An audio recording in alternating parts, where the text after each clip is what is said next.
Père, du Fils et du Saint-Esprit, ainsi soit-il. Eh bien, chers frères, je voudrais vous parler ce matin un petit peu de la Sainte Vierge.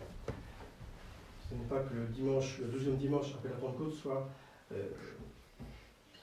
comme superflu pour parler de ce bon samaritain, mais la Sainte Vierge est très importante dans la vie d'un chrétien, d'une chrétienne. Alors, et en plus, ces jours-ci, nous avons bon nombre de fêtes qui soit se rattachent directement à Notre-Dame, soit à cause des saints qu'on a honorés cette semaine et aujourd'hui même, 20 août, Saint-Bernard, des saints qui ont particulièrement honoré Notre-Dame. Hier, c'était Saint Jean-Eudes, l'apôtre des cœurs de Jésus et de Marie, un grand docteur des apôtres de Jésus et de Marie, et il dit bien que pour arriver à Jésus, il faut passer par Marie, comme d'ailleurs Saint Alphonse de Liguori, qu'on fêtait au début du mois d'août, le 2 août. Aujourd'hui, c'est Saint Bernard, le chantre vraiment de Notre-Dame. Il y a beaucoup de discours de Saint Bernard qui s'adressent à Notre-Dame et qui magnifient la grandeur de la Vierge Marie. Saint Bernard qui, jeune encore, eh bien, désire non pas prendre la succession de son père dans son château de Fontaine près de Dijon, mais qui dit à son père, à sa mère, à ses frères, à ses sœurs, je veux rentrer moine. Et tout le monde s'y oppose. Tout le monde s'y oppose. Un petit peu comme plus tard saint Thomas d'Aquin. Les frères de saint Thomas vont s'opposer à sa rentrée dans les ordres. Encore bénédictin, ça peut passer, mais pas chez les dominicains. Un ordre nouveau, un ordre de mendiant. Alors on s'oppose à la rentrée de Bernard dans les ordres, mais il va passer outre les dispositions de ses frères et de ses parents. Et par sa prédication, Saint Bernard va attirer à lui, non pas à lui, mais par lui, à notre Seigneur et Notre-Dame, beaucoup de jeunes. Quand il rentrera, il y aura ses frères aussi. Certains de ses frères qui rentreront, sauf le dernier, on va voir pourquoi. Et beaucoup d'amis. Ils vont rentrer une trentaine. Quel apostolat, quel apostolat, quel zèle pour le bon Dieu. Et le plus jeune des frères, et qui n'a pas encore l'âge de la maturité, eh bien, est tout en pleurs en disant « Mais pourquoi vous ne m'attirez pas aussi à la vie religieuse, Bernard Lévy, tu es trop jeune pour rentrer encore. » Et le plus jeune de ses frères dit « Eh bien, voilà, vous m'avez laissé tout l'héritage paternel, mais il y a une différence et c'est pas juste. Parce que moi j'ai la terre et vous avez le ciel. Vous êtes bien, votre héritage est bien supérieur au mien. Moi, j'ai toutes les possessions paternelles, me voilà très riche et je suis très pauvre. Parce que vous avez pris l'essentiel, le ciel. » Cette fois, on avait compris. Plus tard, il rentrera à la suite de ses frères, donc chez les cisterciens. Et Bernard va chanter la Vierge Marie, avec beaucoup d'allégresse. Bernard est vraiment le chantre de Notre-Dame. Et puis, nous avons après-demain, j'anticipe un peu là sur cette fête du cœur immaculé de Marie, qui fait suite, bien sûr, à l'Assomption qu'on a eue mardi dernier, donc le jour octave. L'Assomption, c'est le cœur immaculé de Marie.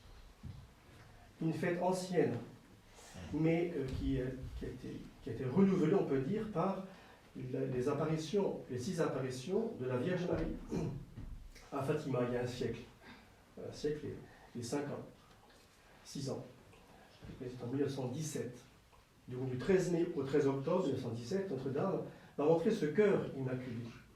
Et elle dit bien aux petits-enfants, Jacinthe, Lucie, François, surtout à Jacinthe, mon cœur immaculé sera 2 choses, un refuge et un chemin. Un refuge. Pourquoi un refuge? Pourquoi on va dans un refuge, en montagne par exemple? On se réfugie à cause des dangers. Quand on a peur, on trouve un refuge. Puis donc l'orage passe.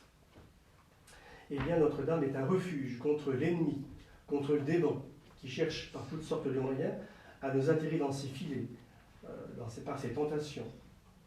Mais un refuge, c'est un temps limité. On ne reste pas dans un refuge, parce que ce n'est pas le but. Le but, c'est Dieu. Eh bien, Notre-Dame le dit. Je suis un refuge et aussi un chemin qui conduit à Dieu. Voyez-vous ? La Vierge Marie, par cette parole, a résumé toute la vie chrétienne. Un refuge contre le démon, mais aussi un chemin qui conduit jusqu'à Dieu. Notre-Dame est un chemin. Ce n'est pas Dieu. Un chemin, c'est un moyen entre un point et un autre, bien sûr. Mais un chemin, on va sur un chemin pour aller à quelque part. Si on vous demande, où allez-vous? Je marche. Où allez-vous? Je marche. Mais il y a un but à la marche. Sinon, on marche sans but, ça n'a pas de sens. Et bien Notre-Dame, oui, c'est ce chemin qui conduit à Dieu. Et les saints nous ont montré ce chemin, Notre-Dame, qui conduit à Dieu. Le chemin qui conduit à Dieu, c'est la Vierge Marie. Donc il faut avoir une grande dévotion envers Notre-Dame. Notre-Dame nous a montré aussi, sur ce chemin, il y a elle, et le moyen aussi pour aller à Dieu, c'est le rosaire. À Fatima, il nous montre le rosaire, qui est le meilleur moyen pour aimer le bon Dieu, à travers la Notre Père, le Je vous salue Marie, le Gloire au Père. Et la belle prière, ô mon Jésus, pardonne-nous nos péchés, préservez-nous du feu de l'enfer. Notre-Dame aussi nous montre le danger, voyez-vous. Et donc c'est un refuge qui nous prémunit du feu de l'enfer. Et qu'on nous ôte toutes les âmes. Et on demande au bon Dieu, par Notre-Dame, eh bien de protéger les âmes, celles qui ont besoin de sa miséricorde. Et nous avons tous besoin de la miséricorde du bon Dieu parce que nous sommes des pécheurs. Nous sommes fragiles, faibles. Dans ce chemin, il y a beaucoup d'embuscades. Et l'Évangile d'aujourd'hui nous montre les embuscades. Entre Jérusalem et Jéricho, il y a beaucoup d'embuscades avec les voleurs qui pillent le voyageur.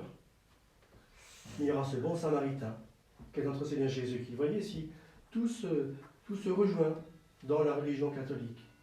Notre Seigneur Jésus-Christ nous a tout donné pour qu'on arrive à lui, par Notre-Dame, par ce refuge qu'est Notre-Dame, et aussi par les sacrements, qui sont autant de moyens sûrs pour aller au bon Dieu avec certitude. Alors honorons la Vierge Marie, et par la Vierge Marie, nous allons adorer notre Seigneur Jésus-Christ. Alors c'est le sens aussi de la messe à laquelle nous assistons, c'est adorer notre Seigneur Jésus-Christ, c'est le recevoir par la Sainte Communion, ou, si on est trop jeune, ou si on ne peut pas encore, eh bien, communier de façon spirituelle.